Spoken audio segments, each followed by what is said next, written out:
En ce temps-là, Jésus disait à ses disciples, « Je vous le dis, si votre justice ne surpasse pas celle des scribes et des pharisiens, vous n'entrerez pas dans le royaume des cieux. Vous avez appris qu'il a été dit, « Tu ne commettras pas de meurtre. » Et si quelqu'un commet un meurtre, il devra passer en jugement. Eh bien moi, je vous dis, tout homme qui se met en colère contre son frère devra passer en jugement. Si quelqu'un insulte son frère, il devra passer devant le tribunal. Si quelqu'un le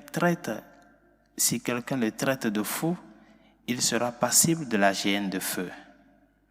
Donc, lorsque tu vas présenter ton offrande à l'autel, si là tu te souviens que ton frère a quelque chose contre toi, laisse ton offrande là devant l'autel, va d'abord te réconcilier avec ton frère et ensuite viens présenter ton offrande.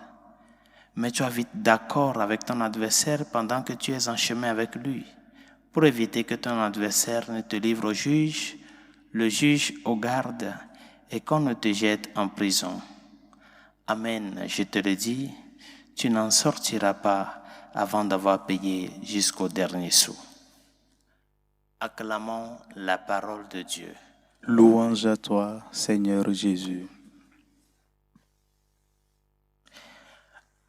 L'une des missions principales de l'avènement de Jésus-Christ au milieu de nous, c'est avant toute chose réconcilier et unir en sa personne ce qui est séparé. Et ce qui est séparé n'est pas une réalité secondaire, mais principale. C'est le péché qui a séparé l'homme de Dieu. Et par conséquent, le Seigneur est venu réconcilier et unir cette grande séparation qui a tordu le cou à l'histoire de notre avènement, à l'histoire de notre salut. Et la grande rupture que l'homme vit, la grande rupture dont nous faisons l'expérience, c'est cette rupture qui s'opère au sein et dans le contexte de notre propre identité. C'est-à-dire cette rupture qui se fait sentir dans l'expression de l'amour et du service à l'autre. Et c'est pour cela qu'il est très important pour nous les chrétiens que la base soit posée. Et quelle est la base pour nous? La réconciliation.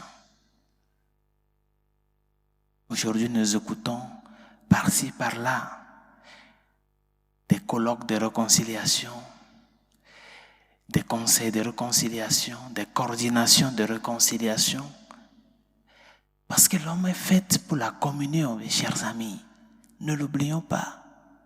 Et quand il n'y a pas de communion, l'être humain se sent dans une insécurité.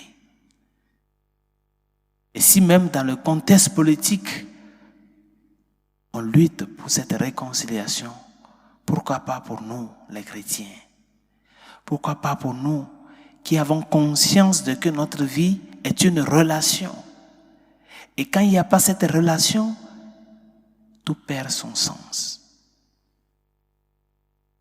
Le plus important pour nous, c'est l'autel du Seigneur. C'est là où le mystère de la réconciliation se fait chair, se fait vie au jour le jour. Et il ne convient pas de s'approcher à cet autel sans être accompagné et réconcilié avec son frère. C'est ça, la logique.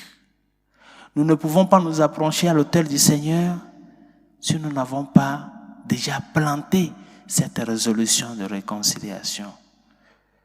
Parce que tous les jours il y a plein d'occasions dans lesquelles nous nous sentons offensés par l'autre, ou bien nous offendons l'autre. Mais quelle est l'attitude que tu portes? Quand tu es conscient de cela, quand tu reconnais ton mal, quel chemin tu fais? Ne t'approche pas de l'autel du Seigneur sans être accompagné et réconcilié avec ton prochain. Nous tous, nous le savons. Dans nos contextes familiales, dans le contexte laboral, dans la relation avec les amis, il y a ces petits différends qui nous séparent. Pourquoi ne pas chercher à surmonter cela pour pouvoir unir et souder la relation de vie qui détermine notre sens de communion. Demandons au Seigneur au cours de cette Eucharistie de nous aider à ce que ce temps de carême soit vraiment pour nous un vrai temps de réconciliation avec Dieu et avec les hommes. Ce n'est pas une utopie, la question de la réconciliation. C'est une question réelle. C'est une question actuelle. Et chacun doit se sentir artisan de cette réconciliation-là.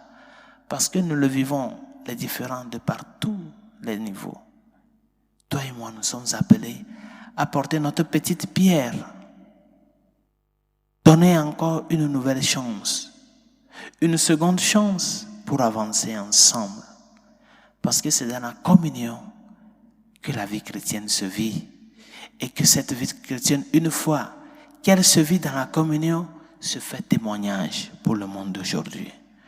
Demandons au Seigneur de nous aider à ce que les rancœurs et les ressentiments que nous avons pour tel ou tel mal qu'on nous a causé, que nous puissions parvenir en fixant nos regards sur lui qui a fait tant pour nous, que nous puissions parvenir à faire le pas de la réconciliation avec nos frères, qui est déjà la porte qui s'ouvre pour la réconciliation pleine et effective avec Dieu notre Père.